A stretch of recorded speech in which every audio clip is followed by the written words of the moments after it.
अब हम अपने अगले लॉन्ग क्वेश्चन की तरफ चलते हैं, जिसमें हमने एनर्जी स्टोर्ड इन कैपेसिटर को डिस्कस करना है। दोबारा से वही डायग्राम मैं लेके आऊंगा जो हमने लास्ट लेक्चर में capacitance of parallel plate capacitor में सीखी थी। देखिए, फर्ज कर ले मेरे पास दो पैरेलल प्लेट्स हैं जो आपको इस वक्त नजर आ रही है। इनमें से हर प्लेट का जो एरिया है यानी सरफेस एरिया, उसको मैं कैपिटल ए का नाम दे देता हूं, और दोनों प्लेट्स के दरमियान जो डिस्टेंस है वो है, फर्ज कर ले, स्मॉल डी।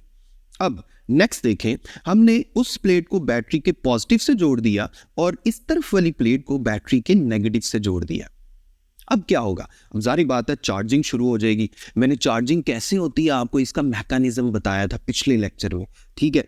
अब जरा गौर कीजिएगा, जिस प्लेट को हमने बैटरी के हाई पोटेंशियल से कनेक्ट किया था उस पर पॉजिटिव चार्ज आना शुरू हो गया। फर्ज कर लें उस पर एक पॉजिटिव चार्ज आ गया और इस प्लेट पर एक नेगेटिव चार्ज आ गया। दोनों पे चार्ज की मैग्नीट्यूड बिल्कुल सेम होती है। अब जो नेक्स्ट पॉजिटिव चार्ज उस प्लेट पे जाएगा उसको वहां स्टोर करवाने के लिए बैटरी को वर्क करना पड़ेगा। क्यों? क्योंकि जो पहले से मौजूद उस तरफ वाला पॉजिटिव चार्ज है वो बैटरी से मजीद पॉजिटिव चार्ज जाने को रिपेल करेगा, मजीद पॉजिटिव चार्ज को उस तरफ नहीं जाने देगा, क्योंकि वो भी पॉजिटिव है, ये भी पॉजिटिव है। इसका मतलब ये हुआ कि बैटरी को वर्क करना पड़ेगा मोर एंड मोर चार्ज को प्लेट्स के ऊपर डिपॉजिट करने के लिए, ठीक है। सेम इसी तरह की डिस्कशन हम नेगेटिव चार्ज के लिए भी कर सकते हैं। यानी अगर नेगेटिव प्लेट, ये जो मेरे तरफ वाली प्लेट है, इस पे एक नेगेटिव चार्ज आ चुका है तो मजीद नेगेटिव चार्ज को इस पे डिपॉजिट करने के लिए बैटरी को वर्क करना पड़ेगा, क्योंकि पहले से मौजूद नेगेटिव चार्ज मजीद आने वाले नेगेटिव चार्ज को रिपेल करेगा। इसका मतलब ये हुआ कि बैटरी मुसलसल वर्क कर रही है, और अगर बैटरी मुसलसल वर्क कर रही है तो ये वर्क इस कैपेसिटर के अंदर एनर्जी की फॉर्म में स्टोर हो रहा है, और इस एनर्जी को पता क्या कहते हैं? Electrical potential energy.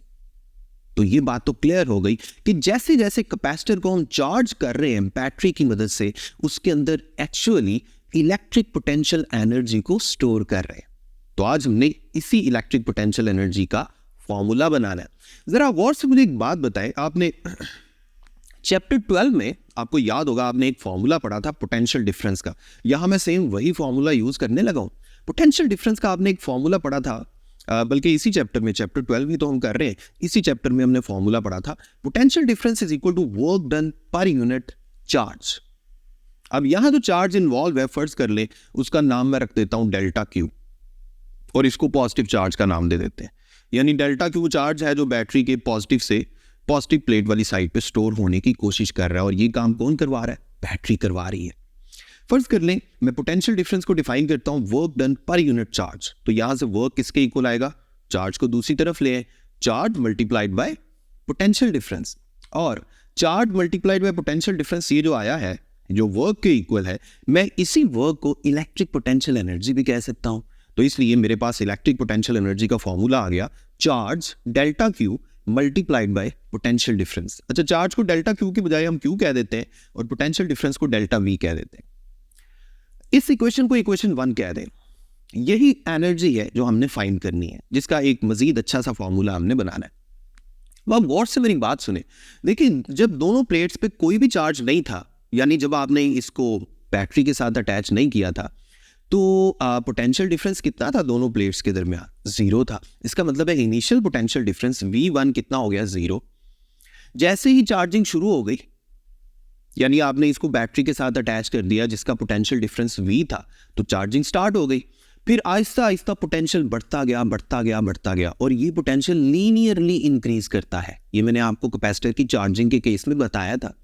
ये पोटेंशियल जब लीनियरली इंक्रीज करेगा तो आहिस्ता आहिस्ता पोटेंशियल मैक्सिमम हो जाएगा, और जब कैपेसिटर फुल चार्ज हो जाता है तो इसके अक्रॉस जो पोटेंशियल है ये बिल्कुल उतना ही हो जाएगा जितना बैटरी का पोटेंशियल है।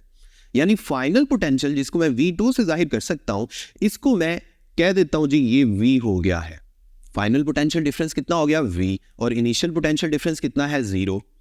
अब आप दोबारा ऊपर वाली इक्वेशन में आ जाए। इसमें जो डेल्टा V पोटेंशियल डिफरेंस आपको नजर आ रहा है, अब चूंकि यहां तो पोटेंशियल डिफरेंस कांस्टेंट नहीं है, पहले 0 था, फिर बढ़ते बढ़ते मैक्सिमम यानी V हुआ है। इसका मतलब है पोटेंशियल डिफरेंस की जगह हम एवरेज पोटेंशियल डिफरेंस पुट करेंगे। इसका मतलब है पोटेंशियल एनर्जी यानी electrical potential energy stored in the capacitor मेरे पास आ गई Q into average potential difference. और एवरेज पोटेंशियल कैसे निकालेंगे? आपके पास पोटेंशियल की दो वैल्यूज है, तो आप एवरेज कैसे निकालेंगे? इन दोनों को ऐड करें और 2 से डिवाइड कर दें। इसका मतलब है एवरेज पोटेंशियल डिफरेंस की जगह आ जाएगा V1 plus V2 divided by 2। तो मेरे पास रिलेशन बन गया Q इंटू जो रेशो है मेरे पास एक फ्रैक्शन आ जाएगी, ब्रैकेट के अंदर मैं इसको लिख लेता हूं 0 plus capital V divided by 2। और इस तरह से मैं फाइनली पहुंच गया हाफ Q V पे।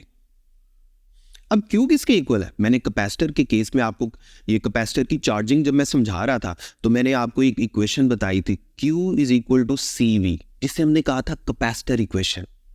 तो अब यहां Q की जगह CV लिख दे, तो मेरे पास फाइनल रिलेशन बन गया हाफ CV स्क्वायर।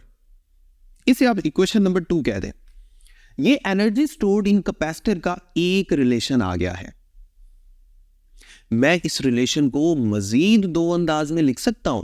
जरा गौर करें, ये हाफ CV स्क्वायर है ना, तो CV को अलग कर लें और V को अलग कर लें और CV की जगह Q आ गया। बेसिकली यहां से ही तो हम पहुंचे हैं। इसका मतलब है हाफ QV, ये भी एनर्जी स्टोर्ड का रिलेशन ठीक है।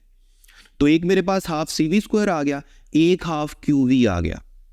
अब मजीद थोड़ा सा मजीद आगे चलते हैं। अब जरा देखें, क्या मैं ये जो हाफ QV वाला रिलेशन है इसमें V की जगह Q ओवर C पुट कर सकता हूं? क्योंकि Q is equal to CV होता है ना, तो मैं यहां V की जगह Q ओवर C पुट कर देता हूं। तो मेरे पास एनर्जी स्टोर्ड का एक तीसरा रिलेशन आ जाएगा। जरा पुट करके देखें, ऊपर Q स्क्वायर आ गया और नीचे 2C आ गया। इसका मतलब है एनर्जी स्टोर्ड के कैपेसिटेंस, चार्ज और पोटेंशियल की फॉर्म में 3 रिलेशन हमें याद रखने चाहिए। ये मैं MCQs के पॉइंट ऑफ व्यू से बता रहा हूं। यानी एक आपके पास आ गया हाफ CV स्क्वायर, एक आ गया हाफ Q इंटू V, और तीसरा रिलेशन आ गया Q square divided by 2C। ये मैं सिर्फ MCQs के लिए बता रहा हूं। लॉन्ग क्वेश्चन में आपने एक ही रिलेशन प्रूव करना है, that is half CV square. That's enough, ये काफी है। अब हम अगले स्टेप में चलते हैं। यही जो एनर्जी स्टोर्ड का फॉर्मूला है ना, इसको अब हमने इलेक्ट्रिक फील्ड की फॉर्म में डेराइव करना है। यानी electric field, right hand side पे इलेक्ट्रिक फील्ड होनी चाहिए। तो स्टार्ट हम करेंगे हाफ CV स्क्वायर से।